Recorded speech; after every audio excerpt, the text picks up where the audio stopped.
high desert of Boulder, Colorado, a mutant nexus at the base of the foothills of the Rocky Mountains, about a mile above the sea level portion of the Babylon Matrix, where we are nestled just beneath the beautiful Flatiron Mountains. This is Jonathan Zapp of zapporacle.com, and welcome to the podcast of Mind Parasites, Energy Parasites, and Vampires, and subtitle Theory and Authentic First-Hand Narratives of Encounters with Mind Parasites and Vampires. And this was something I started writing in 2003. The finished version was 2006. It was a major revision in 2008, edited by Austin Iredale, and a few little excerpts and things added recently. And the essay begins with a quote from William Blake, his poem The Sick Rose, from Songs of Innocence and Experience, plate 37. O rose, thou art sick. The invisible worm that flies in the night, in the howling storm, has found out thy bed of crimson joy, and his dark secret love does thy life destroy. And the next quote is from Grant Morrison, The Invisibles. Two things we will make you, smooth between the legs, smooth between the ears, and what we take from you will feed the kings of this earth. Mind Parasites has a fanciful sound to the term itself, like something contrived by an overwrought, paranoid imagination. The term was coined by British scholar of the occult Colin Wilson in his science fiction novel of ideas entitled The Mind Parasites, written in 1967. The novel is alternately fascinating and silly, spinning out of control with over-caffeinated egomania, and much of the science in the science fiction would seem absurd to anyone who didn't sleep through high school biology class. In fairness, Colin Wilson intentionally wrote the book in a hallucinatory Lovecraftian mode, and H.P. Lovecraft is actually mentioned throughout the book as a visionary who, in the feverish depths of his imagination, tapped into secrets of the collective unconscious. Mind Parasites is such an obscure topic that if you Google it, you will find that an email I wrote on the subject a few years ago, a mind parasite encounter in Dune, turns up in the top 3 or 4 hits. At least, I haven't Googled it recently, but that was true when I wrote it. My intuition is that this seemingly obscure subject, hard for some to take seriously, is a glimpse through a glass darkly into one of the most powerful hidden movers behind human experience, and especially our long tortured descent into history, the nightmare from which we are trying to awaken. Recently, I happened to pick up a couple of books that brought this topic once again to the foreground of my attention. The first book is entitled Eyewitness to History and is edited by John Carey. It consists of eyewitness narrative accounts of historic moments ranging chronologically from a plague in Athens in 430 BC to the fall of President Marcos in Manila, 1986. As I read some of these eyewitness accounts, I noticed that most were reports of the madness of warfare and genocide, culminating in horror with accounts of Nazi concentration camps, still in living memory. I couldn't help but to notice how surreal, how over the top was the ghoulish grotesqueries of human evil. Putting down that book, I picked up another I've been meaning to get to since the 70s, Alexander Solzhenitsyn's The Gulag Archipelago, an appalling account of the Soviet forced labor camps, where throughout the 20th century, millions upon millions of completely innocent Russian citizens were arrested, tortured, and thrown into the most brutal captivity imaginable by their fellow Russian citizens. What was the reason for this barbarism? Much like the reason for World War I, no one can really say for sure. It may very well have been for the sheer ecstasy of inflicting terror and horrendous suffering. To this day, law enforcement officials are sometimes infected with this sadistic ecstasy. Solzhenitsyn documents the imagination, the fancifulness with which arrests and interrogations were often conducted on innocent citizens so as to make the surreal horror that much more weird, terrifying, and bizarre. I think one of the examples would be, or a common, more imaginative way, is they would have a couple of well-disguised KGB guys seem to befriend the victim in a bar, drink with him all night, and just when they seemed to reach a peak of camaraderie, they would suddenly denounce him and drag him off. Completely unnecessary, but horrifying. He also points out that the strange paralyzed passivity of the numerically superior victims who almost never resisted. These readings cause me to reflect once again on whether there might not be an unknown constant in the extremity of human darkness, the surreal sadism exploding from purportedly the most intelligent species on the planet, the one apparently most capable of self-awareness and a developed moral sensibility. The possibility of mind parasites is not merely off-the-wall speculation for me, because I've had real-life experiences with these organisms, and they have been reported in all cultures and in all human epics. Of course, they haven't always been called mind parasites. A better term might be energy parasites, but this is also not quite right because it's redundant. All parasites are energy parasites. Etheric parasites sounds too theosophist and has the ring of antique occultism. If anyone can suggest a better term, feel free to superimpose it over my nomenclature. Meanwhile, I'll use mind parasites and energy parasites interchangeably. The possibility of energy parasites should not require a huge willing suspension of disbelief. Parasitism is one of the three most classic types of relationship in the organic world. The other two are predation and symbiosis, my favorite. Notice that these are all relationships of energetic transaction. Also notice that human beings, collectively and individually, may be classified as all three. Certainly, as evidenced by our devouring the biosphere and bringing about mass extinctions, we have emerged as the ultimate predators and parasites on the planet. Parasitology might sound like an obscure branch of biology, but it is actually central to the evolution of life. Many biologists now believe that sexual differentiation, the existence of separate genders that mate to propagate the species, had its origin as an adaptation to parasites. Parasites themselves evolved so quickly that in order for hosts to stay ahead of them enough to survive, they need the greater genetic novelty and innovation that is generated by sexual differentiation. This theory of coevolution has come to be known as the Red Queen hypothesis.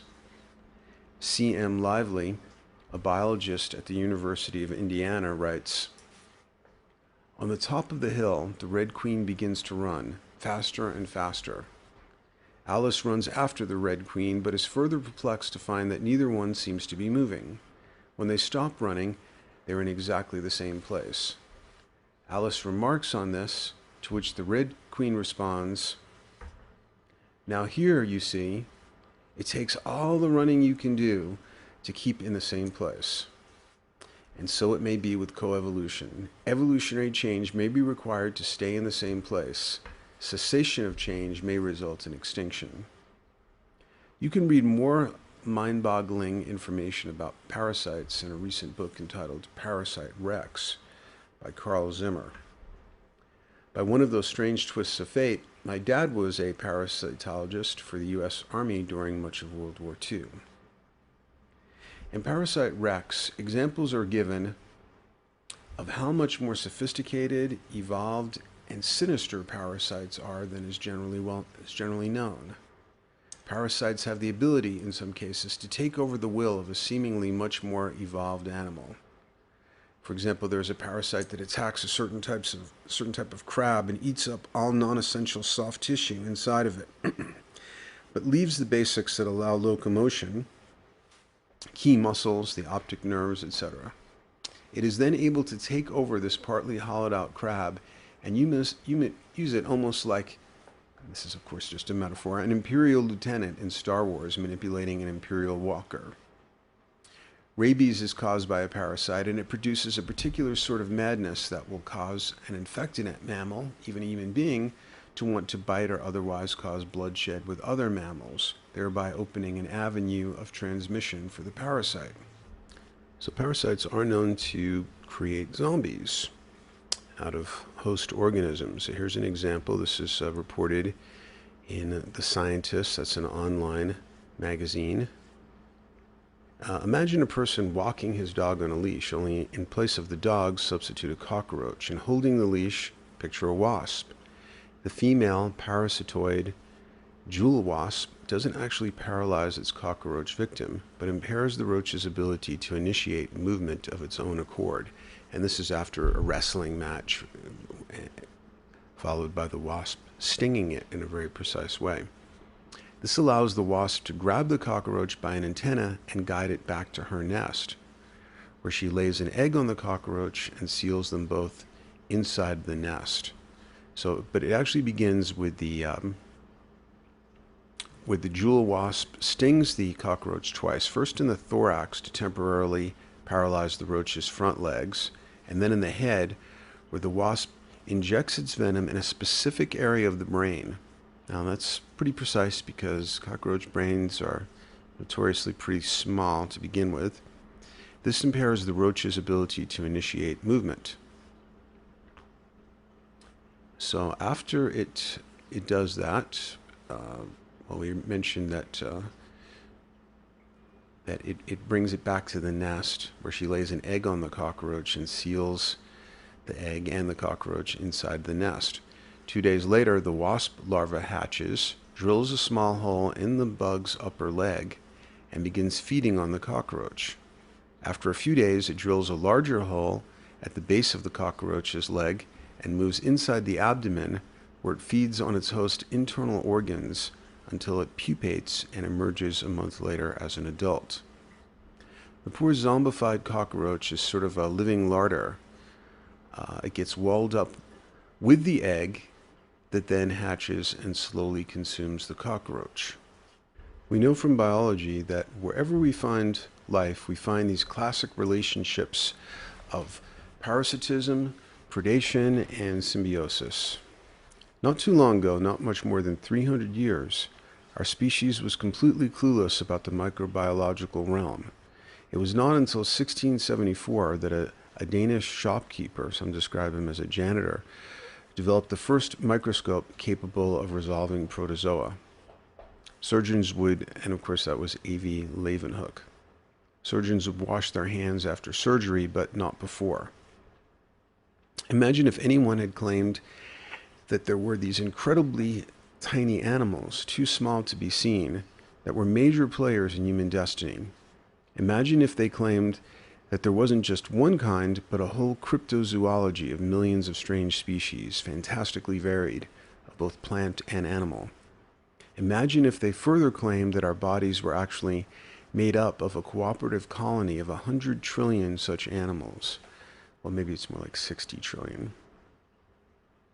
Anybody making such fantastical claims would have been condemned to a lunatic asylum or burned at the stake.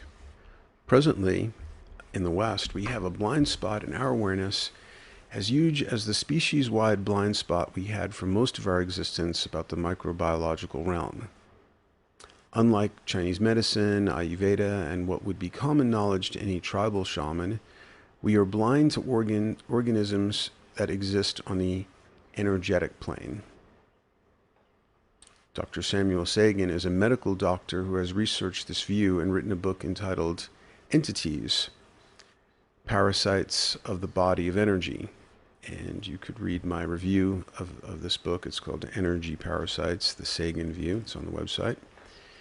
He's part of a school in Australia that a friend of mine attended and spoke highly of, though I know next to nothing about it. And in an excerpt available on the website clairvision.org, Dr. Sagan writes, "The topic is both old and new. Old because in all traditions and folklores of the earth, one finds references to spirits and non-physical beings which can interfere with human beings.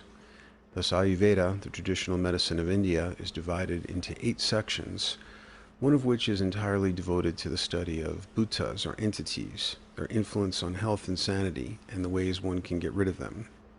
This places Bhuta Vidya, or science of entities, on the same level as surgery or gynecology. If we look at traditional Chinese medicine, we find that in acupuncture, among the 361 points of the 14 main meridians, 17 have the word Kuei, disincarnate spirit, as part of their main or secondary name. So that's a quote from Mr. Sagan. Call them spirits, incubi, and the succubi. They have as many names as there are cultures and languages, but they have been widely recognized by everybody except us. Disincarnate organisms are far more generally recognized than the microbiological realm ever was until the invention of the microscope. And there isn't just one type, of course, but a fantastically varied cryptozoology of parasites, predators, and symbionts. Everywhere that we find life, we find endless variations on those classic energetic relationships: parasitism, predation, and symbiosis. As the alchemists put it, as above, so below. As it is on the microbiological plane, so it also is on the energetic plane.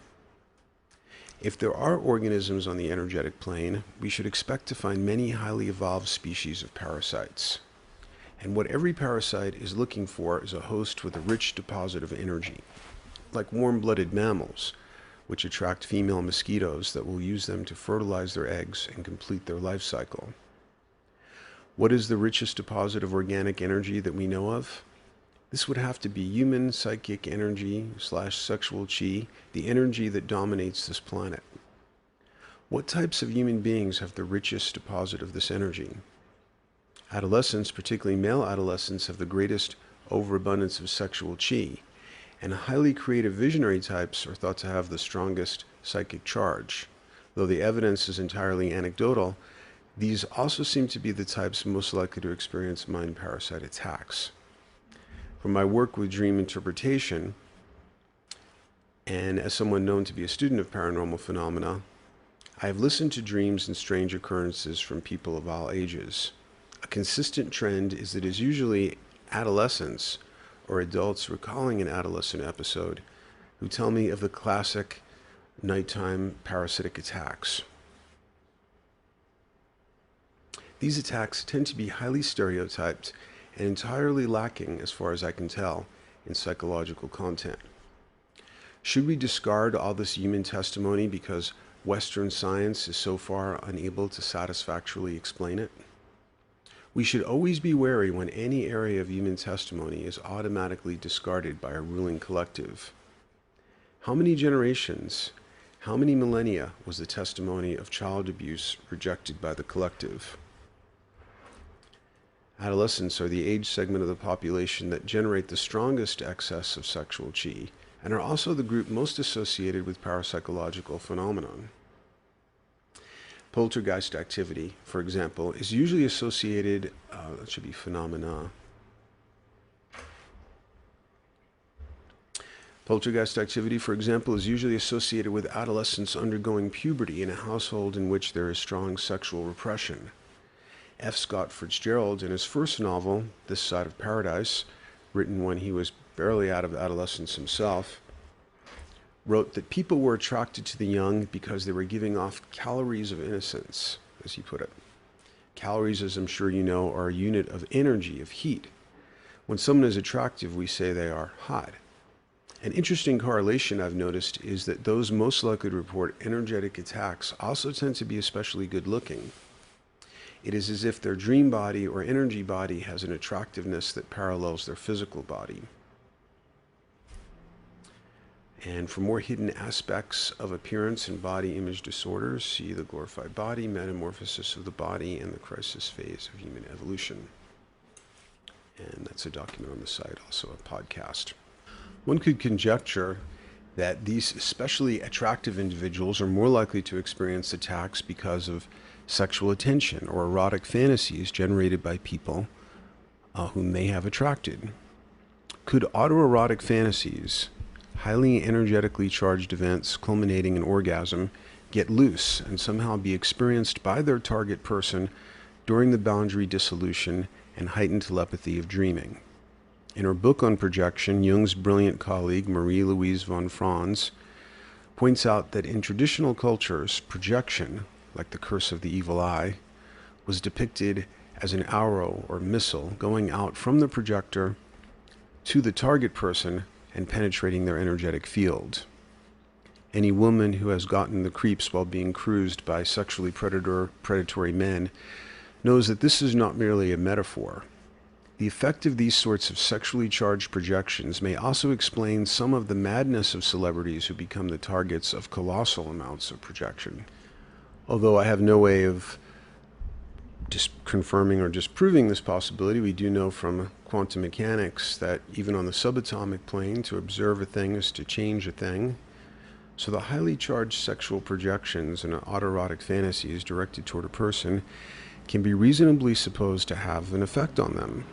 For example, studies conducted by British biologist Rupert Sheldrake have confirmed that the eyes on the back of your head feeling of someone staring at you is a real effect, confirmed by controlled experiments. But to take the next step and suggest that the heated attention of desire is a vector for energy parasite transmission, or even an origin of the parasites, is purely speculative at this point. In addition to being speculative, it may also be rather dangerous, as a literal-minded person who has an erotic dream involving person X might falsely assume that person X is stalking them on the etheric plane. This assumption resulted in more than a few witch burnings in this country during Puritan times, when a sexually repressed man could have an erotic dream about Sarah Goodwife, and this would be admitted into court as spectral evidence that she was a witch.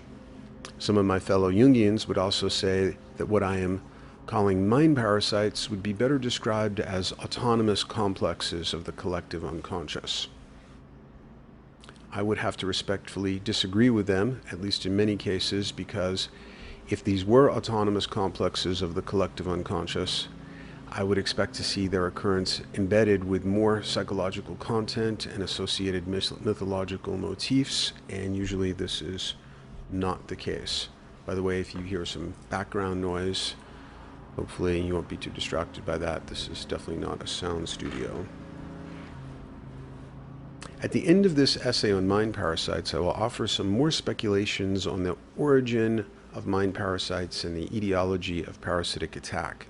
But first, I would like to ground the subject with some real-life experiences. I will start with 3 cases I can report firsthand, attacks I experienced myself.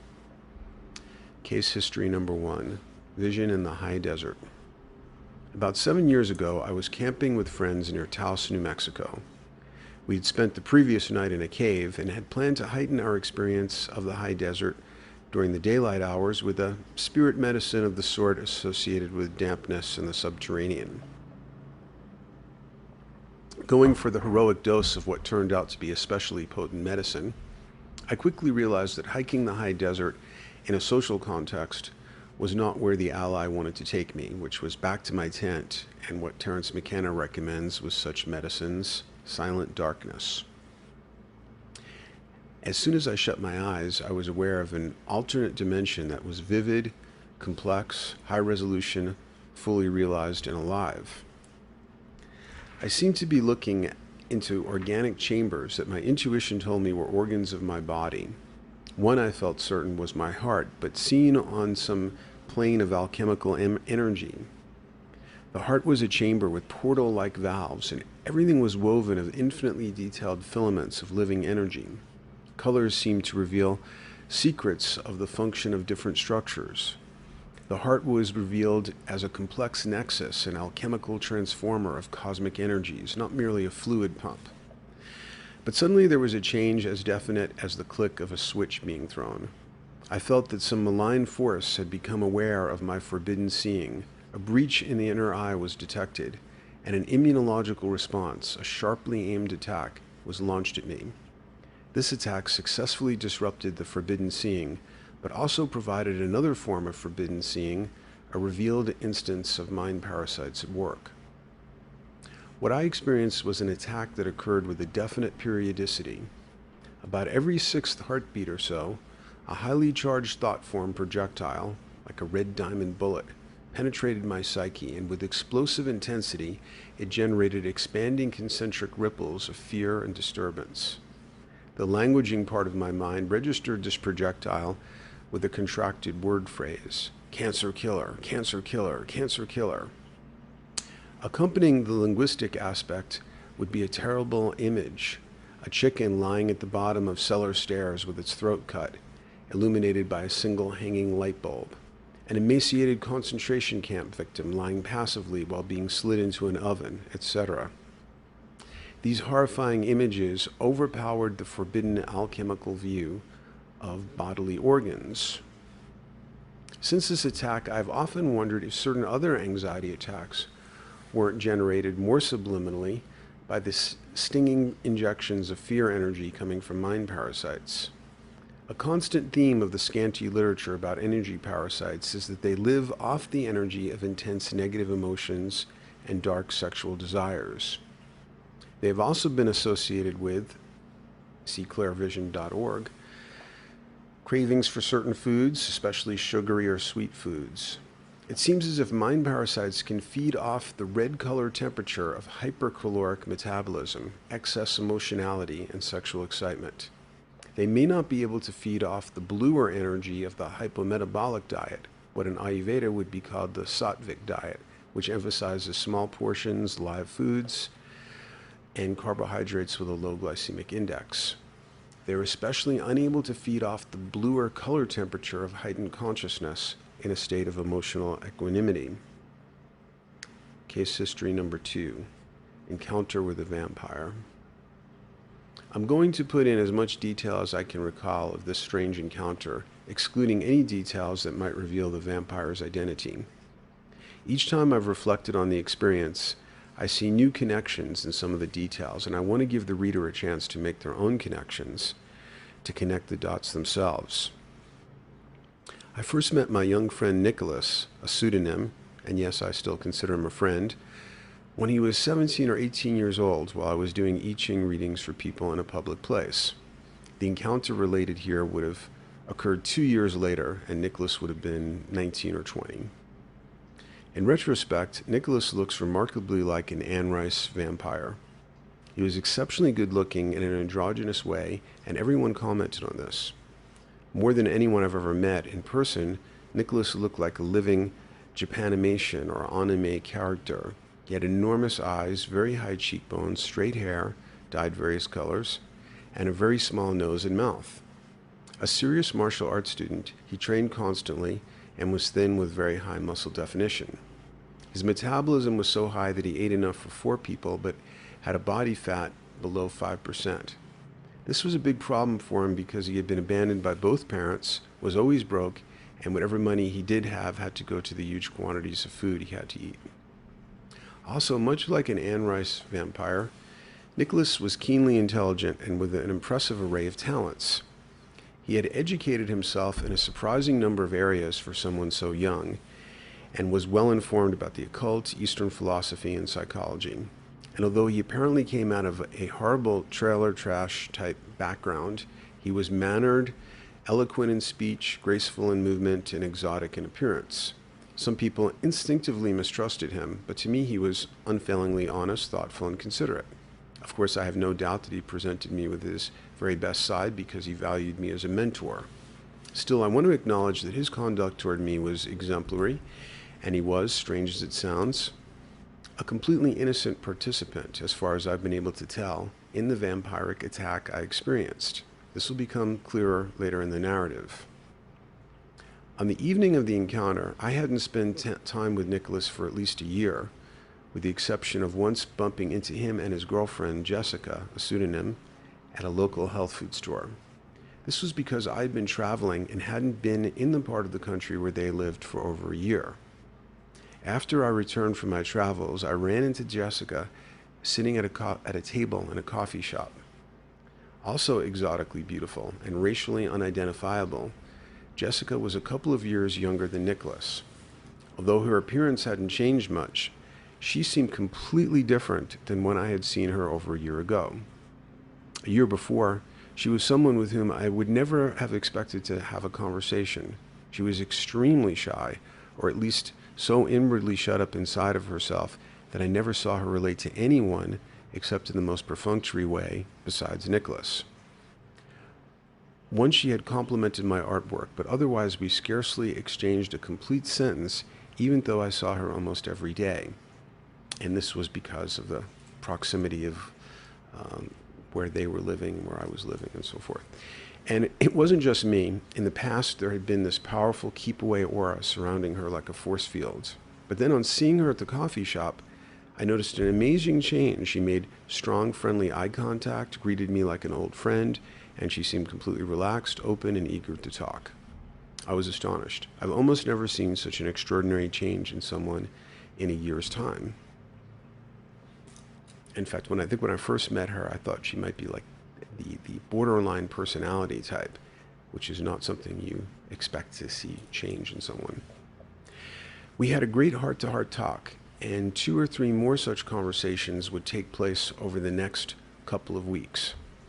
Jessica was only about 17, but now had the poise of a much older woman, was highly intelligent, articulate, precociously wise, and her exotic beauty turned heads wherever she went. She acknowledged the profound change in herself and credited most of it to the influence of Nicholas. She explained that with painstaking effort, patience, and insight, Nicholas had helped her to work her way out of her problems.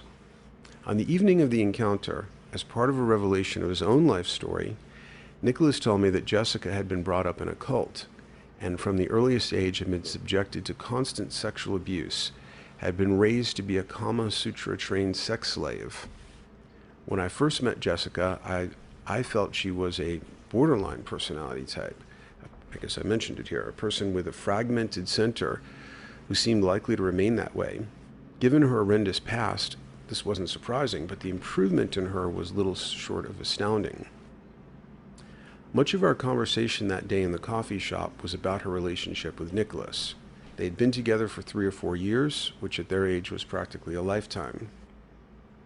A traumatic aspect of the relationship for her was that she wanted to be monogamous, but Nicholas insisted on an open relationship, and he had affairs with other young women.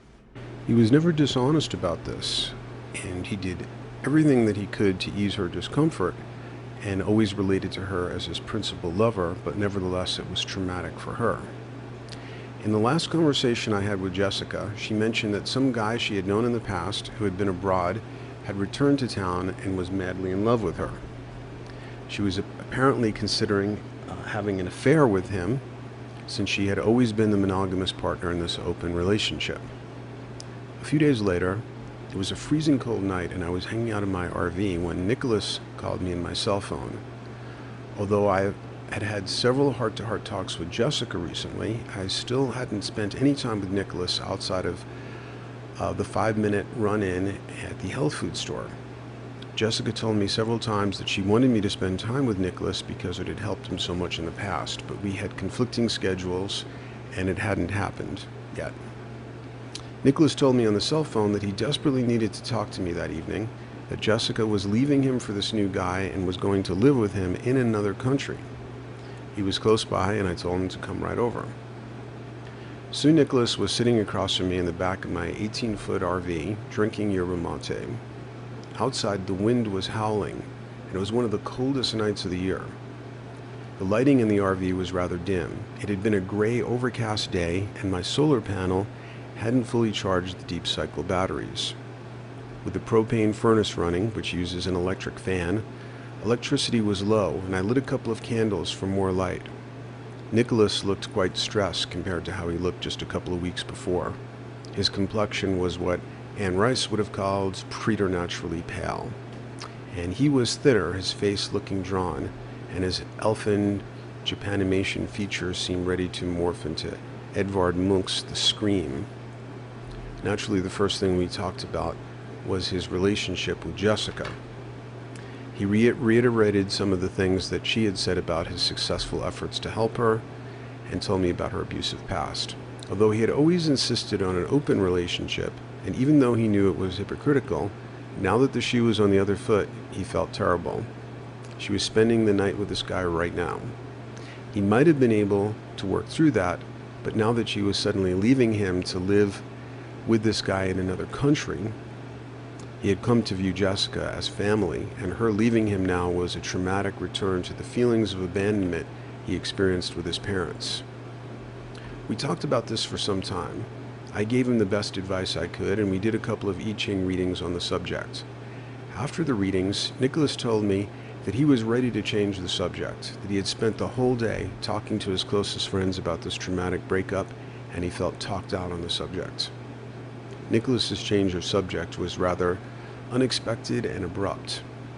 "I think I'm a vampire," he said. "How do you mean?" I asked. "I feed off of other people's energy." Well, everybody does to some extent. Can you give an example?" "For example, you," replied Nicholas. "From the first time I met you, I wanted to feed off of your energy." "What do you mean by that?" I asked. "I've always wanted to learn as much as I could from you, to absorb your ideas, and there's always been a sexual undercurrent to it." This last part surprised me, seemed to come from left field.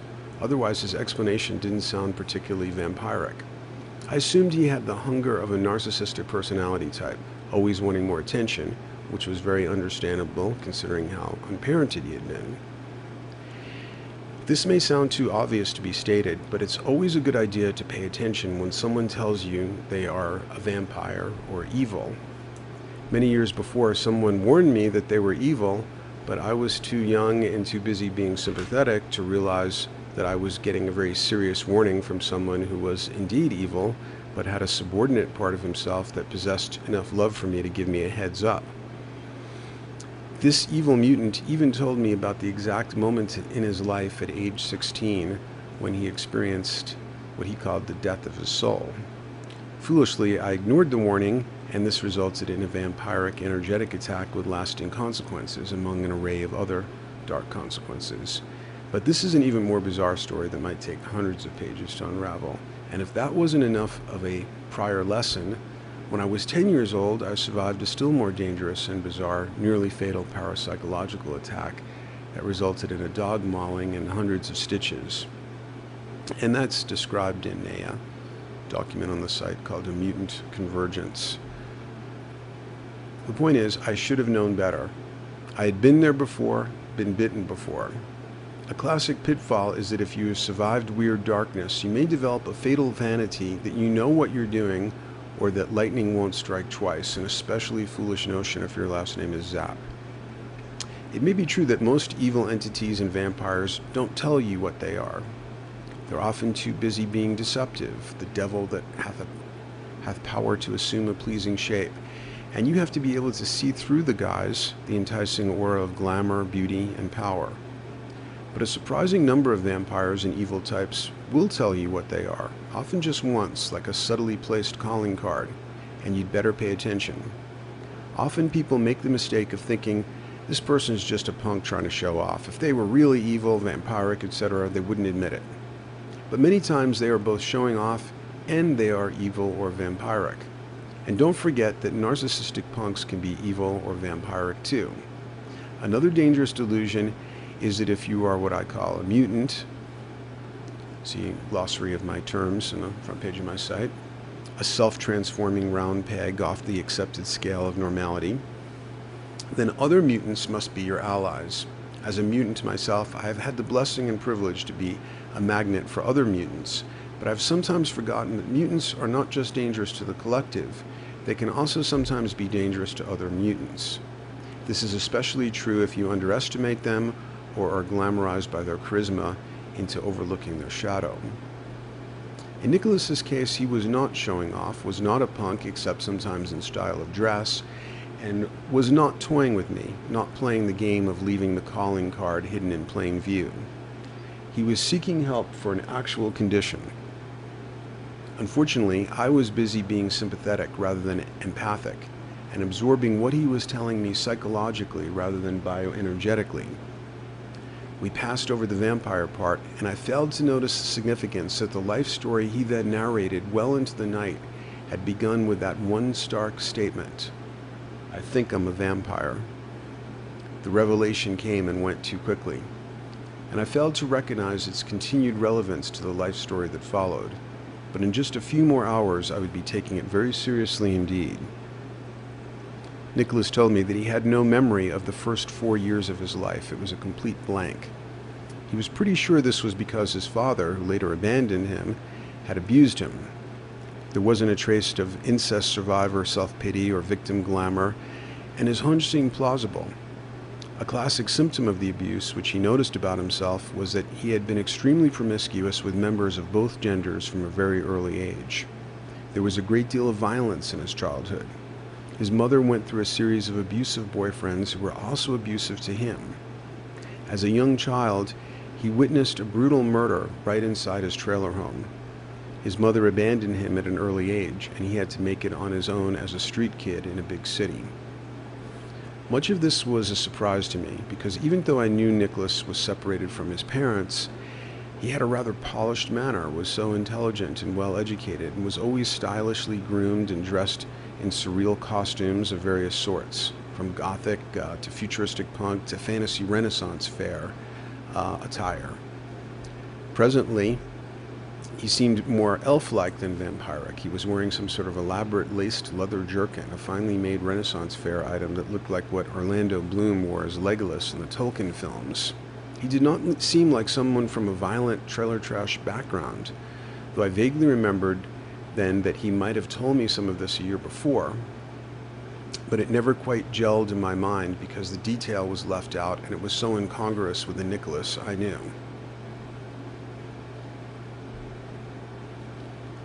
Nicholas's life story didn't have any feeling of fabrication about it. Much of it depicted him in an unflattering light. He'd been a victim of violence from the earliest age, but as he got older and learned how to fight, he had also been quite violent himself, and with shame and anxiety, he admitted that he had severely maimed one or more persons. He was a street kid living in a dangerous urban environment. For a while, he lived with a man who was a major dealer of a designer drug in the rave world. Apparently, he was this man's companion, protege, object of infatuation, bodyguard, and probably his lover. There was a certain park he went to in the city to have anonymous encounters with members of the same gender. By the time I met him, Nicholas's looks, intelligence, and charisma, my observations, not his, had obviously opened doors for him, and he was able to make his way off the street and into more favorable circumstances, though he still lived close to the edge. But now, with the loss of Jessica, who lived in more affluent circumstances, a major part of his support system was falling away. We talked well into the night, freezing wind howling outside the RV.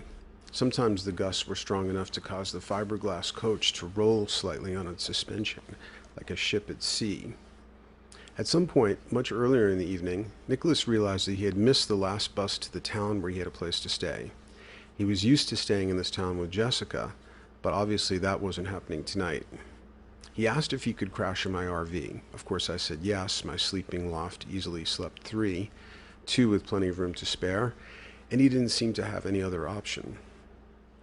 After recounting his life story, Nicholas said he was exhausted and looked it. I told him to take the far side of the sleeping loft so I wouldn't have to disturb him when I climbed up and took the near side.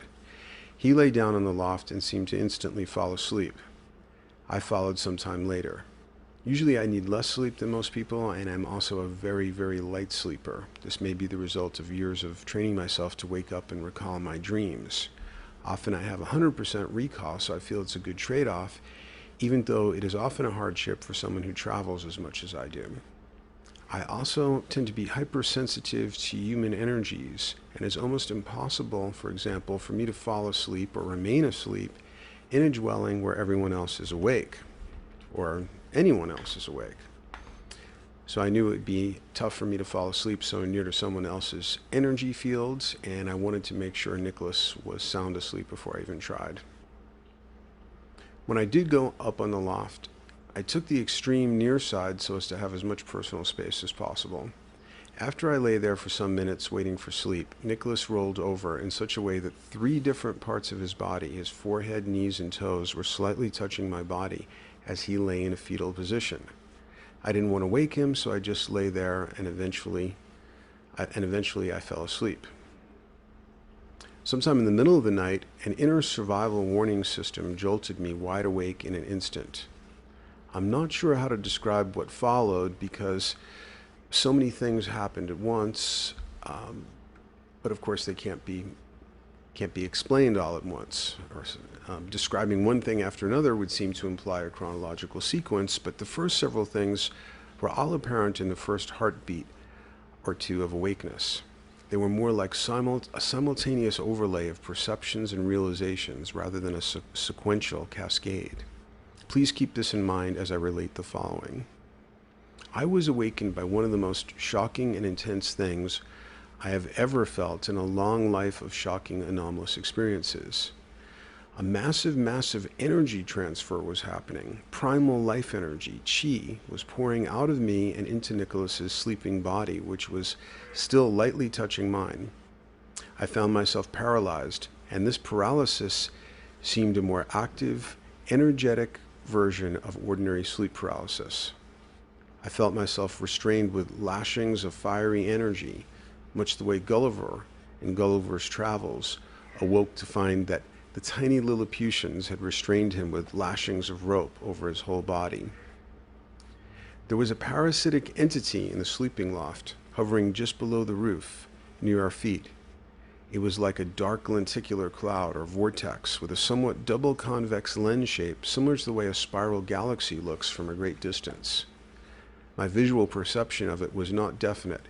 It was dark and amorphous with fractal boundaries and rotating movement.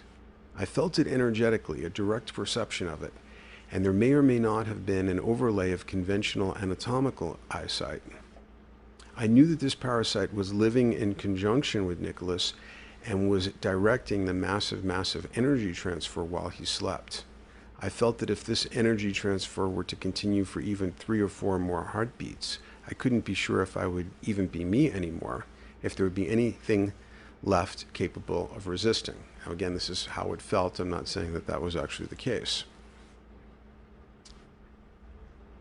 All of the above was a multi-layered, simultaneous realization. You may have experienced, I certainly have, that in life or death situations, our psyche can step outside of slow linear time thinking, ego mode, and go into an enhanced mode where profound layers of perception can unfold in a heartbeat. After this heartbeat of recognition, there was a change in me. My will to resist emerged like a sword pulled from a sheath. In my mind, a blue fire sparked, and instead of fear, there was an intense curiosity and fascination. I had been studying mind parasites for years now, and I was able to see how they actually worked. With my mind fully awake and my will activated to stop this vast, insidious suction of energy, the color temperature of my psychic energetic metabolism switched from red to blue, an energy that is apparently unnourishing, even dangerously toxic to parasites. The dark spiral cloudy entity made a distinct sound at that point, and the only way I can language this sound, its meaning was instantly apparent, is to say that it was the sound of primal frustration of a very hungry animal that has been interrupted in the middle of feeding. With my mind and will fully awakened, the parasitic cloud entity vanished like a puff of smoke, leaving not even a hazy residue. The energy transfer had already stopped, and it was just Nicholas and I on the sleeping loft. All of this occurred in a space of less than 6 heartbeats, possibly as few as 3 or 4, but it had indelibly etched itself in my memory. Now perhaps you can make sense of my earlier statement that Nicholas seemed an innocent participant in the vampiric attack as far as I can tell. Nicholas has never consciously acted to harm me in any way. Unlike the other vampiric person who warned me he was evil, even the attack did not appear to be harmful because I successfully resisted it. I didn't feel drained the next day or ill in any way. Again, this was a dramatic contrast to the other vampiric attack many years before that left me ill for weeks afterwards. Months after I recovered from that illness, which much resembled Giardia, a parasitic infection, the vampiric person called me on the phone from South Korea while I was in Manhattan, thousands of miles away, and within 2 minutes before I hung up the phone, the illness returned. Ultimately, the experience with Nicholas was a peak learning event revealing much about a very significant phenomenon. This does not mean that I encourage anyone to approach vampires to learn from them. Studying the dark side is one of the most classic ways to get sucked into the dark side, and that remains one of the most likely pitfalls for me. As Nietzsche put it, whoever fights monsters should see to it that in the process he does not become a monster. And when you look into the abyss also looks into you. Returning to my narrative, I stayed awake on the sleeping loft for some time, possibly the rest of the night, thinking about what happened and reinforcing the experience, both the conversation with Nicholas and the attack, into memory. I felt perfectly safe afterwards, though as an extra precaution I did an inner practice called theater of memory, which among other virtues is very effective in sealing and protecting energetic boundaries.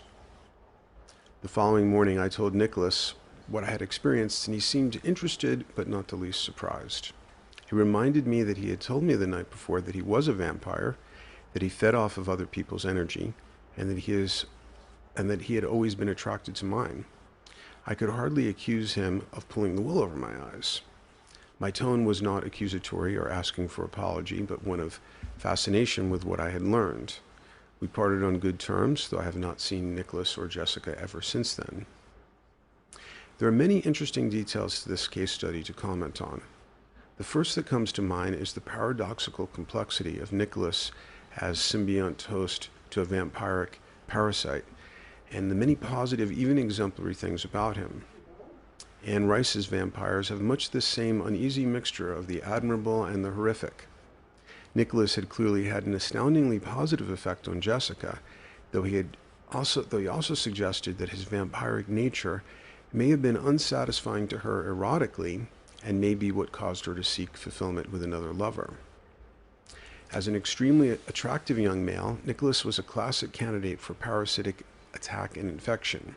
He may have been repeatedly raped as a small child, and was certainly highly promiscuous as an adolescent. Just as physical sex is now known as a great disease vector for microbiological parasites, as above so below, it is also a likely vector for energetic parasites. Similarly, a voracious appetite for food with an inability to put on weight is sometimes a symptom of physical parasites like tapeworms. Perhaps it is also a symptom of energy parasites that want to rev up the metabolic fires of their hosts. In the movie The Matrix, Neo is derisively called Copper Top, a reference to Duracell batteries, and a reminder to him that he exists to be used as a disposable energy source for machines. The way that Nicholas's vampirism worked, or seemed to work, had remarkable parallels to the origin of vampires that eventually unfolds in Anne Rice's Vampire Chronicles. In her vampire cosmology, a spirit, a disembodied entity, spirits are often said to be jealous of those possessing physical bodies, who has an affinity for human blood, is able to merge with the bodies of an ancient king and queen of Egypt through the apertures of bloody wounds opened in their bodies by the stabbing knives of assassins. The king, queen, and the disincarnate spirit become bonded, merged symbionts, and a new species is created, neither flesh nor spirit, the vampires. Nicholas, a self-proclaimed vampire, seemed to be a symbiont/host of a disembodied parasitic entity. Case history number 3, witch hunt on the full moon. My third first-hand case history of mind parasite attack happened just 2 weeks after I wrote the first draft of this essay. This would have been about 2003. This brief account is a possible example of mind parasites taking over the susceptible, and leading them to perpetrate an hysteria-driven persecution. The people involved in this attack have turned out to be decent people who, apparently ashamed of their behavior that night, have gone out of their way to help me out since then, so the story has a happy ending. The fact that they are decent people makes this an even more likely attack of mind parasites, inserting their minds or thought forms into susceptible psyches. This attack came at night, and when I was already in a somewhat vulnerable state of mind. It happened on the 13th of the month, the night of a full moon. Here's my first-person account written as an email the day after the attack. Last night something occurred that seemed like a Twilight Zone episode, or like being inside an overwritten Stephen King story or Shirley Jackson play.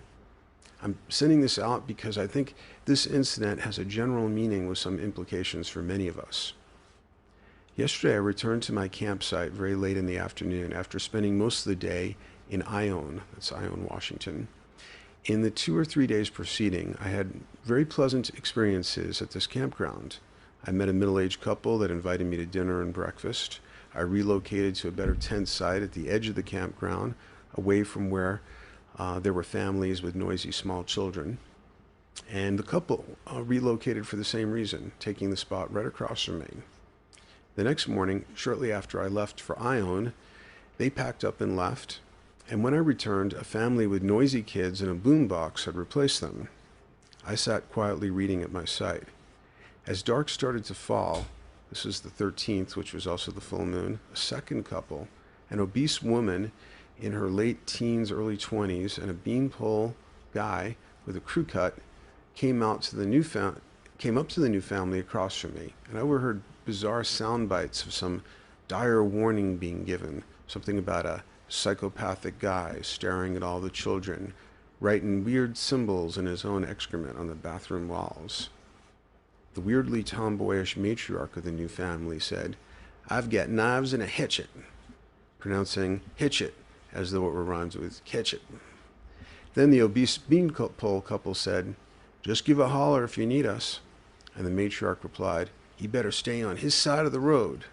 Suddenly I realized, I'm the only one on the other side of the road. They must be talking about me. Inwardly, I debated with myself about whether I'm either being victimized by my own paranoid imagination or by some sort of actual redneck witch hunt.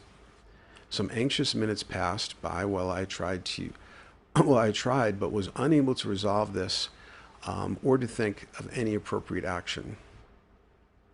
Then the obese beanpole couple returned to the family. Dark had fallen by now, but in the flickering light of their fire pit, I could see that the obese beanpole couple and the family were all standing together, looking like a posse. "Where are you from?" the obese woman called out to me in a challenging tone. "Colorado," I respond. Suddenly, the obese beanpole couple was standing in front of me. "How come you've been staring at all the kids?" And obviously I can't do a state of Washington redneck accent, so I'm just defaulting in some kind of pseudo-Southern accent. The kids in question were fat, inbred-looking redneck kids that probably no one, least of all me, had any interest or history of staring at. "What? I haven't been staring at any kids. I've been gone almost all day in Ione. I've only been over to that side of the campground once today to fill up my water bottle." A 6 or 7-year-old girl with a Salem witch trial glint in her eyes appeared from the shadows and said in an accusatory tone, "That's right. I saw him coming right at me with his water bottle, and he was staring right at me."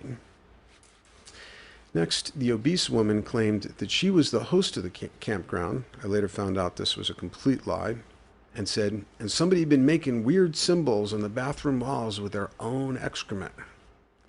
"That's weird and gross," I responded, "but it certainly wasn't me."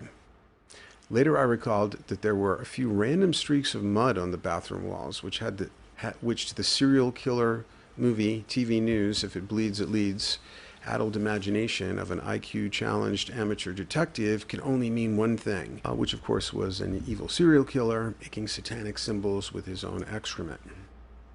I tried to apply more reason and explain certain facts to them in a reasonable tone.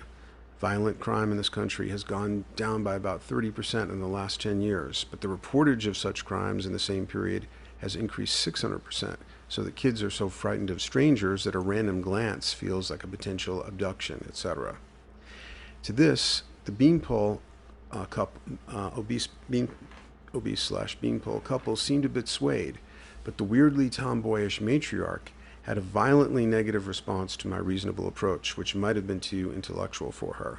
"He's just trying to use facts," she said. "I know people are in prison for life who try to use facts."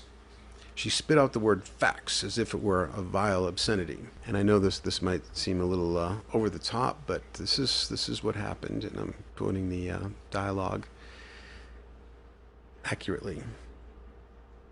All right, so the beanpole/obese couple walked off, but the matriarch, caught in some version of autoecholalia, began repeating herself, emphasizing angrily the connection between those who use facts and lifelong convicts.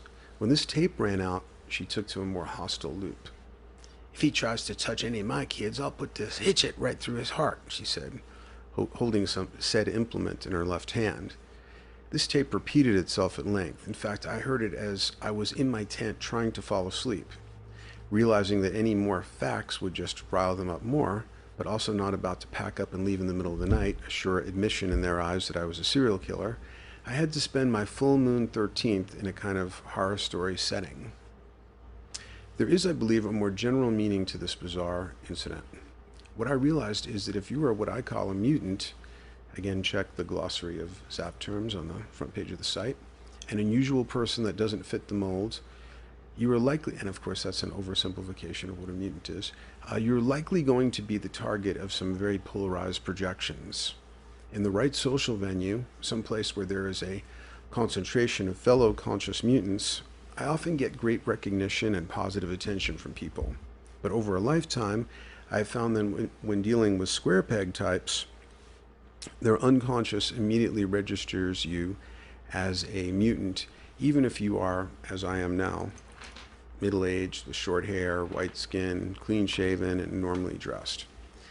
Well, I guess I had short hair then. I have shaved head now. It is then that you become like a splinter in their mind they can't get out. You are a subliminal shockwave threat to their unconscious equilibrium, and they have an immunological response to you. They want you out of the body politic. They want to burn the witch they sense in you. The USA has a bad history with witch hunts and is now more fear-driven than ever. So if you are a mutant, if you are living an alternative life that deviates from statistical norms in any way, watch out. The lunatic majority doesn't need a full moon to go medieval in your ass. They're ready to do it all the time. So cloak yourself and be alert. The Babylon Matrix remains a very dangerous place. The campground attack occurred during a full moon, and we all know there is some link between lunar and lunatic. The lunatic aspect may be related to the uncanny association of parasitic beings with the moon, which has also been noted by others. G.I. Gurdjieff described the moon this way and frequently said that unconscious people were, quote, food for the moon, unquote. I'd known this fact since studying Gurdjieff in the 80s, but also found it turning up in Colin Wilson's The Mind Parasite, where one character asks, "Do you know the work of the philosopher Gurdjieff? He always said that human beings were food for the moon. He compared the human race to a flock of sheep that are being fattened for the moon." The moon has a certain physical analogy to parasites in that it does not have its own energy source or illumination and only reflects the energy of the sun. That's from our vantage, of course, since the Earth is also dependent on the sun for energy. In my earliest visions of the parasites, I saw what I called moonworms. They had a pale, unearthly, baleful luminosity. In a novel of the American West, Cormac McCarthy's All the Pretty Horses, recently made into a major motion picture, the heroic protagonist, an adolescent male, in a moment glaringly incongruous with the style and content of the rest of the novel, looks up at the moon and wonders if there aren't parasitic entities up there feeding off of human suffering. In Peter Ken Greenaway's 1973 novel, The Medusa Touch, the protagonist, a man with dark parapsychological abilities, is described as follows. "He was out there somewhere, and I could visualize a mind like a shapeless parasite, waiting for man's first libation of blood to stain the moon." Unquote. More dots on the mind parasite map. I'm going to jump around a bit now, throw out some dots on this nebulous map of unseen parasites, and give you a chance to connect the dots as you choose. In the last chapter of Carlos Castaneda's last book, involving his supposed relationship with Don Juan, well, we all now realize the books are hoax, but a brilliant one, a chapter entitled The Mud Shadows, Don Juan takes Castaneda out into the desert and helps him to shift into the second attention, as he calls it. From the second attention, Castaneda can see what Don Juan calls the flyers, shadowy worm-like creatures that feed off of human energy and have the ability to insert their mind into the minds of average susceptible people. The physical description of these flyers sounds remarkably like the rods, the very high-speed flying organisms that have been videotaped by Jose Escamilla. And you can see his website, roswellrods.com. I don't know how the validity of this work, but I am very entertained by the fact that Jose Escamilla identifies with the name the Rod Father because of his work filming these things. It's interesting to compare the flyers, these shadowy worm-like creatures that feed off human energy described by Don Juan, and the invisible worm that flies through the night from the William Blake poem that I read at the beginning of this essay. So there's definitely a parallelism between many people's descriptions. We can't know in any individual case what's influence or not, but when there's something like a Blake poem out there that anybody could have access to, but it feels like two parallel descriptions of some real phenomenon. Don Juan is not the only one to suggest that there might be parasites, as there are microbiologically that have an ability to insert their mind or will into a host. In the novel The Mind Parasites, it is suggested that certain diabolical individuals like Hitler and Marquis de Sade, who encourage the dark sexuality of the sort we see near the parasitic deities in Alex Gray's painting Demons and Deities Drinking from the Milky Pool. And you could see my document Alex Gray and the Mind Parasites on my website. It's also a podcast. That puppets, zombies who have been hollowed out by the parasites, are now entirely under their control. That people in this state of mind could be under the control of mind parasites, or just sort of doing these dark mechanical things, especially with sexuality. When Jung met Hitler, he described him as a psychic scarecrow, and some very evil figures have been described as having blank doll's eyes and are said to have been on a kind of automatic pilot like mechanical puppets. When a psychologist asked one serial killer what he was thinking about when he stalked young women in preparation for torturing and killed them, he replied matter-of-factly, "Taking care of business." Here now is a long passage from The Mind Parasites, the novel by Colin Wilson, to give you a feeling for how he describes the mind parasite phenomenon. In a few cases, the vampires have been able to completely take over a human mind and use it for their own purposes. For example, I am almost certain that de Sade was one of these zombies whose brain was entirely in the control of the vampires. The blasphemy and stupidity of his work are not, as in many cases, evidence of demonic vitality, and the proof of it is that de Sade never matured in any way, although he lived to be 74. The sole purpose of his life work is to add to the mental confusion of the human race, deliberately to distort and pervert the truth about sex. As soon as I understood about the mind parasites, the mind vampires, the history of the past 200 years became absurdly clear. Until about 1780, most art tended to be life-enhancing, like the music of Haydn and Mozart. After the invasion of the mind parasites, this sunny optimism became almost impossible to the artist. The mind vampires always chose the most intelligent men as their instruments, because it is ultimately the intelligent men who have the greatest influence on the human race. Very few artists have been powerful enough to hurl them off, and such men have gained a new strength in doing so. Beethoven is clearly an example, Goethe another. And this explains why it is so important for the mind vampires to keep their presence unknown, to drain man's lifeblood without his being aware of it. A man who defeats the mind vampires becomes doubly dangerous to them, for his forces of self-renewal have conquered. In such cases, the vampires probably attempt to destroy him in another way by trying to influence other people against him. So, end quote from Colin Wilson's novel, The Mind Parasites. A couple of pages later, Wilson makes a very interesting speculation. He suggests that the parasites may seek out species that are on the brink of a quantum evolutionary leap, but that remain in the highly energetically charged, vulnerable position of not yet having emerged on the other side of that leap. So this is quoting the novel again. Now, I suspect that these mind vampires specialize in finding races who have almost reached this point of evolution, who are on the brink of achieving a new power, and then feeding on them until they have destroyed them. It is not their actual intention to destroy, because once they have done this, they are forced to seek another host. Their intention is to feed for as long as possible on the tremendous energies generated by the evolutionary struggle. Their purpose, therefore, is to prevent man from discovering the worlds inside himself, to keep his attention directed outwards. I think there can be no possible doubt that the wars of the 20th century are a deliberate contrivance of these vampires. Hitler, like Assad, was almost certainly another of their zombies. A completely destructive world war would not serve their purposes, but continual minor skirmishes are admirable.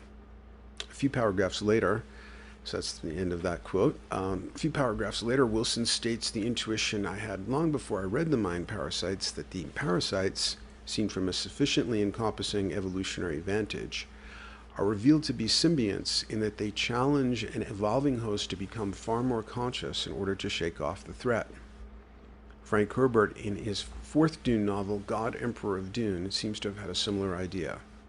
The God Emperor, who is following his golden path, as he calls it, apparently his personal revelation of an evolutionary Tao, makes himself into a supreme predator or parasite that dominates the human species for millennia. He does not enjoy being an oppressor, but is doing it purposefully so as to paradoxically create mutants who will be so resistant to oppression that they will be able to lead their species out of bondage forever. In the I Ching, it is said that some things do not fully blossom or unfold unless they are fully compressed or oppressed. Wilson writes, this is a continuation from the novel, I have another theory which is so absurd that I hardly dare to mention it. This is that the mind vampires are, without intending it, the instrument of some higher force. They may, of course, succeed in destroying any race that becomes their host, but if by any chance the race should become aware of the danger, the result is bound to be the exact opposite of what is intended. One of the chief obstacles to human evolution is man's boredom and ignorance, his tendency to drift and allow tomorrow to take care of itself. In a certain sense, this is perhaps a greater danger to evolution, or at least a hindrance, than the vampires themselves. Once the race become aware of these vampires, the battle is already won. Once man has a purpose and a belief, he is almost invincible. The vampires might serve, therefore, to inoculate man against his own indifference and laziness. Elsewhere, Colin Wilson compares the insidious effects of the mind parasites to radar jamming. This is a metaphor or analog to their apparent ability to obfuscate, to generate confusion, wild dangerous rumor, as happened to me on the 13th, and otherwise make it hard for most species to wake up. Mayan scholar John Major Jenkins and I had a dialogue very recently concerning the deceptive dream spell fad and its obfuscation of authentic Mayan calendar and prophecy. Though there's no prophecy about 2012, I should just specify that, just because I threw that word in there. No prophecy that's ever been found.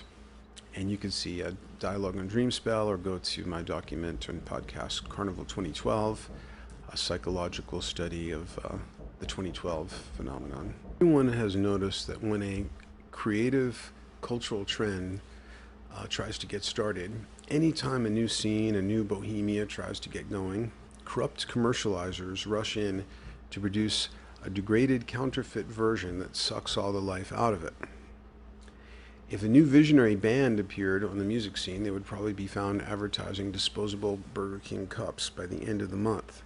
If a mutant is discovered, they can be either repressed or imprisoned, like what the feds did to Wilhelm Reich, or they can be promoted into a celebrity, where they will be hollowed out by projections and parasitic temptations until they become a zombis, as Colin Wilson calls them, for the Matrix.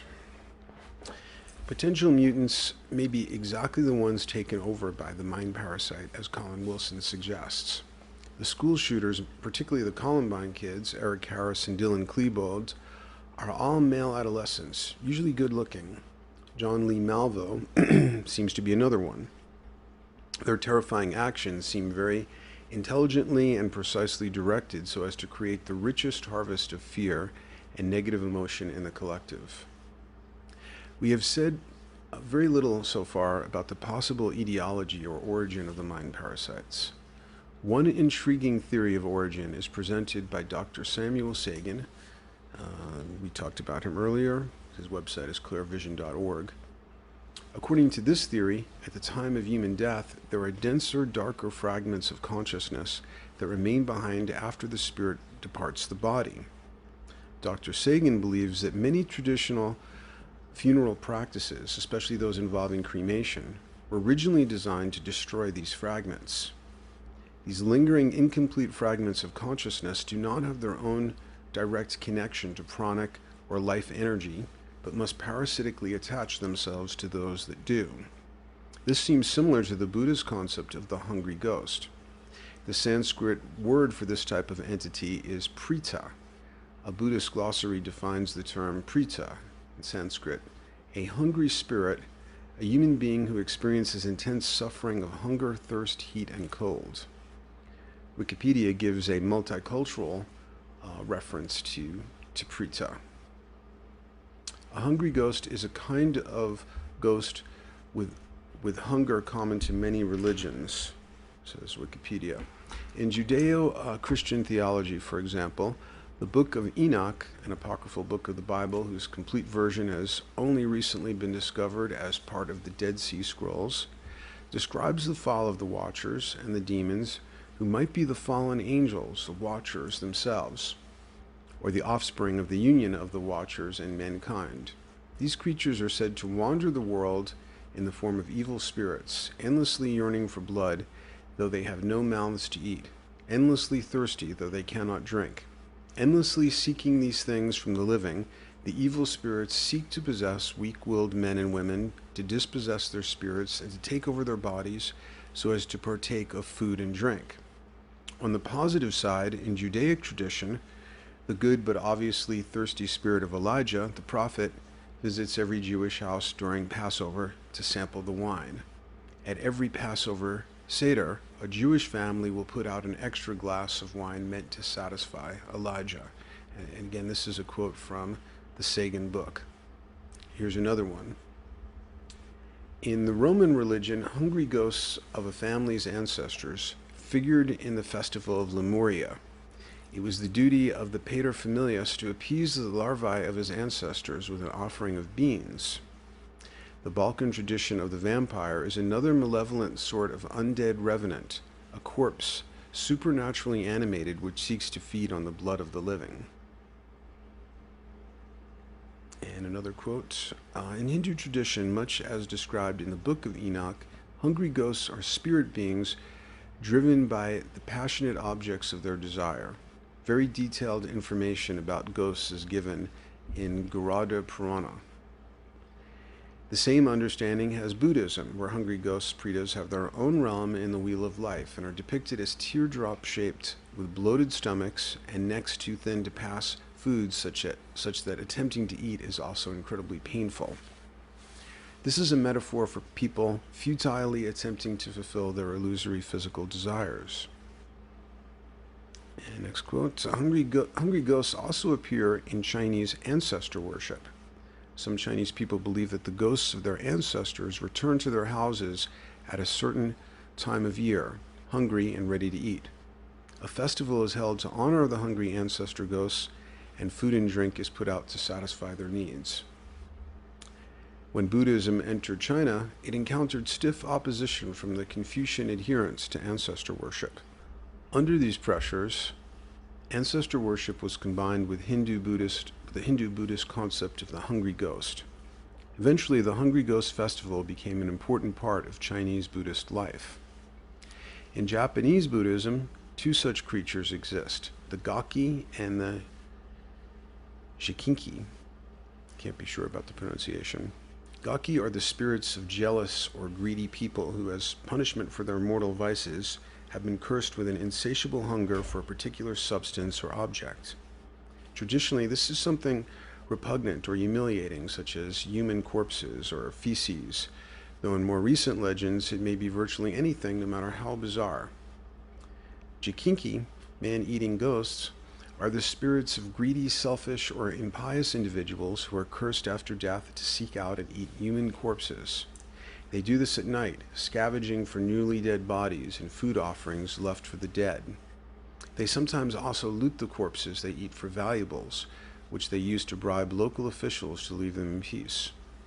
Nevertheless, Jikinki lament their condition and hate their repugnant cravings for dead human flesh. And I also include a picture, if you look at the online document, of William Blake's painting, The Ghost of a Flea. It's a real picture of a hungry ghost. The sinister creature with a man's body and a devil's head appeared to Blake during a seance at the house of his friend John Varley. Blake claimed that while he was sketching the flea, this is from Tate Online, and it's a little bit of a description of what led to Blake's creating this painting. Blake claimed that while he was sketching the flea, it had explained to him that fleas were inhabited by the souls of bloodthirsty men. These bloodthirsty men were confined to the bodies of small insects because if they were the size of horses, they would drink so much blood that most of the country would be depopulated. So that was, again, a quote from Tate Online. Related occult terms are incubus and succubus, excerpted from Wikipedia. In Western medieval legend, an incubus, plural incubi, from Latin incubae, or to lie upon, is a demon in male form supposed to lie upon sleepers, especially on women, in order to have sexual intercourse with them. A female version was called a succubus. Sometimes incubi were said to conceive children with the women whom they raped, and the most famous legend of such a case includes that of Merlin, the famous wizard from Arthurian legend. Another Wikipedia excerpt. In some legends, incubi and succubi were said not to be different genders of the same demonic species, but the same demon able to change their sex. The idea being that a succubus would be able to sleep with a man and collect his semen and then transform it into an incubus and use that seed on women. Nevertheless, their offspring were thought to be supernatural in many cases, even if the actual genetic material originally came from humans. There is a principle of logic known as Occam's razor, which may support Sagan's theory somewhat. Occam's razor says that hypotheses are not to be multiplied without necessity. In other words, we don't adopt fancy, complex explanations where simpler ones seem to suffice. If there are energy parasites, for many this is a big if, and since they seem to both understand and be perfectly adapted to feeding off of human energy, instead of suggesting a more exotic theory of origin, say extraterrestrials or interdimensional parasites hunting through the multiverse, we can simplify our hypothesis by having us, human beings whom we know exist, as the source of the parasite. Colin Wilson suggests at one point that we might be the parasites in his novel. I made a similar suggestion during the discussion of projection. Employing Occam's razor to cut away the fanciful altogether, it is also possible to describe mind parasites in terms of memes or units of cultural transmission. When people tried to explain the actions of the Columbine kids in terms of their obsessive addiction to the video game Doom, they were essentially relying on memes as the source of the contagion. Although I think they were wrong, or at least wildly disproportionate, it can easily be demonstrated that memes are quite capable of functioning as mind parasites. For example, an adolescent male watching the endless blockbuster movies in which scenes of extreme violence are dovetailed with scenes that are sexually arousing, like James Bond making out with some exotic beauty moments after a glamorous bloodbath, or even worse, both violent and arousing, like the famous erotically charged shower stabbing scene in Alfred Hitchcock's Psycho. Other examples include the subliminal and sometimes not so subliminal enticements in cigarette ads. These memes cross wires that should not be crossed. Sex violence, sex cigarettes, sex cars. Certainly in the cigarette ads, it is the conscious intention of their designers to create a parasitical infection, a mind insertion meant to cause a virulent addiction that in the shortened life of an average smoker nets tobacco companies hundreds of thousands of dollars. Using subliminals and sexually arousing images to sell known toxins should be outlawed to close at least one mind parasite vector. A psychologist I saw in a panel discussion wisely suggested that there be a cooling off period between sexually arousing scenes and violent scenes in movies so that we stop conditioning adolescent males to perceive violence as sexy. However, I don't advocate anything but voluntary self-censorship. To demonstrate how memes can act as functional mind parasites, we can get even simpler and give an example of a single sentence, another cultural unit of transmission, acting to spread soul-consuming mind parasites. Let's say we have an adolescent male who has many good compassionate qualities. He forms an attachment to an adolescent girl, and there is a genuine bond. He truly cares for her. The adolescent is genuinely traumatized, and genuinely traumatized when he discovers that, in typical high school fashion, the girlfriend has cheated on him. He goes to his best friend for sympathetic counsel, and his friend utters a single definitive sentence. That's just the way they are, so fuck 'em and forget 'em. In the painful confusion of adolescent eros, a single sentence like this, delivered from the right person and at the right moment, could be potentially influential and seem like an empowered antidote to the pain and confusion. If the adolescent male adopts this soul-destroying mind parasite, transmitted in a single sentence meme, he may then spend a lifetime infecting others with the contagion. Finally, in dealing with an important but nebulous phenomenon, such as energy parasites or UFOs, the strategy I follow and recommend to others is to avoid formatory thinking or premature closure. This is the lazy mental habit of thinking you've got the answer and letting that notion harden into a perceptual dogma, making you a true believer of a pet theory. Prematurely closed ideas create an enormous constraint on your observational powers, influencing you to corral the evidence to fit your theory.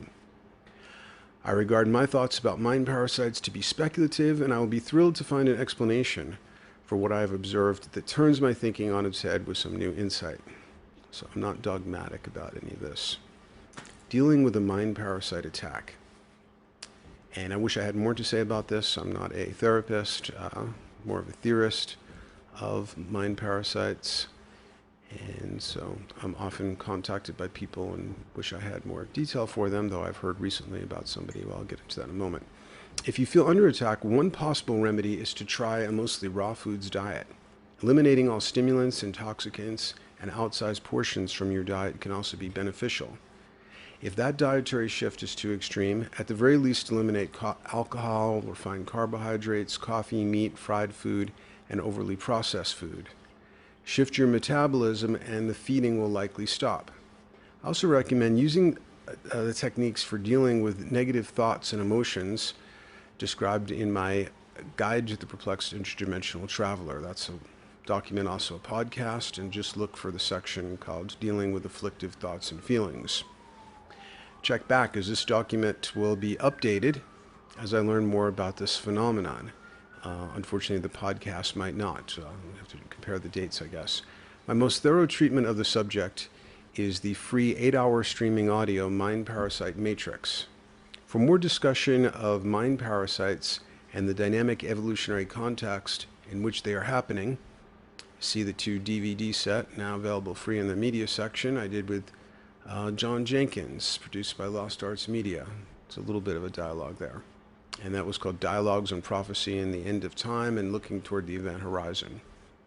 I recently heard somewhere that someone I met once and who seems credible has had great success removing mind parasites. I can't guarantee anything, don't know much about what he does, and have no financial connection to this person, but if you want his contact info, please email me. If you have any mind parasite experiences you are willing to share, please email me. And my email is jonathanzapp@hotmail.com.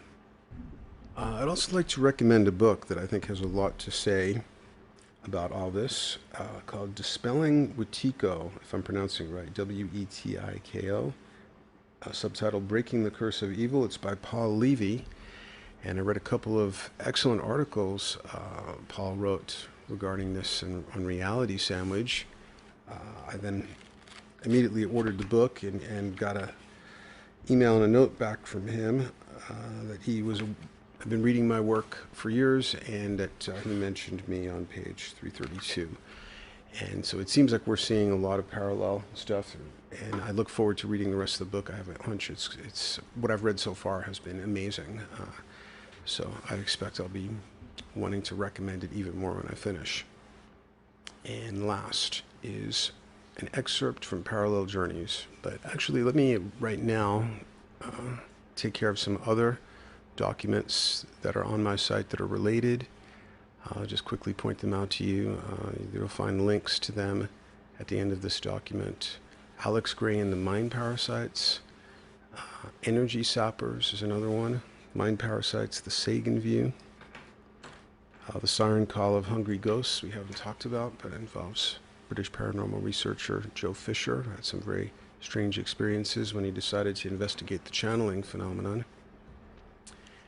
And my book, of course, The Mutant versus the Machine and the Galactic Alignment of 2012 might have a relevance, and The Glorified Body, Metamorphosis of the Body in the Crisis Phase of Human Evolution. And then lastly, Are You Invisible? And it has a subtitle like Manichaean Mutant Metamorphosis, a chaos magic object brought out of a reading of The Invisibles by Grant Morrison. I think that's it. And that's got a lot about the mind parasites in it. I also have a 6-hour audio that includes some interviews with experiencers, and that's called Mind Parasite Matrix. So that was a little housekeeping there to take care of. And now we're going to go close with the excerpt from my fantasy work, Parallel Journeys. It's going to seem to come from out of nowhere, of course, because it's a very isolated excerpt and it's very dense writing, but hopefully you can follow this very complex description. Most things in Parallel Journeys are not quite this dense, so please don't get a false impression. Are you willing to look at the feeders? And suddenly I wasn't so sure if I was willing. I sensed the edge of the abyss, but I knew my life only allowed for one possible answer, and I willed myself to say, yes. Then look down. I looked down, and it took several long heartbeats before I was willing to let what my eyes scanned fully enter my mind. Attached to my body, emerging from my body, running through my body, was a broken lattice of dark filaments. Undulating filaments like a broken spider web spun of black silk, moving chaotically like the tentacles of a sea anemone. I knew that each of the filaments was a kind of nerve cell, a shadowy black neuron with infinitely complex dendrites and interconnections with other threads of tissue. It was continually reconfiguring itself to create new interconnections and networks. Its activity was intelligently directed and oriented toward the efficient and invisible absorption of my life energy. It was highly aware of me as host, as primary food source, and adapted itself continuously to keep me as a blood pump and energy source within its neural network. I was like an organ living within a vampiric brain. The dendrites and axons of black spider silk undulated, but also pulsated in a dissonant rhythm that had some particular horror for me. I stared at it for a moment and suddenly comprehended the horror. It was the inversion of my arterial pulsation, the anti-heartbeat of my heartbeat. This pulsating lattice of tissue was like a capillary suction pump. It beat in perfect counter-rhythm to my heartbeat, because as my heart pumped blood out, the lattice sucked in, not blood, but vital energy.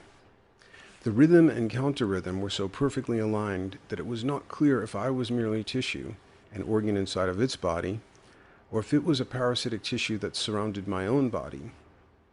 Something about the light-absorbing blackness of the filaments made them insidious tendrils of energy suction, and also rendered them invisible to ordinary human eyesight. At certain nodes of the web, a nexus of dendrites formed a densely entangled bulbous thicket of black nerve tissue. There was space inside these bulbous nodes, and inside that space were pale worm-like parasites. These worms had the pale, silvery luminosity of a hungry moon, whose light was merely the reflection of a host energy source.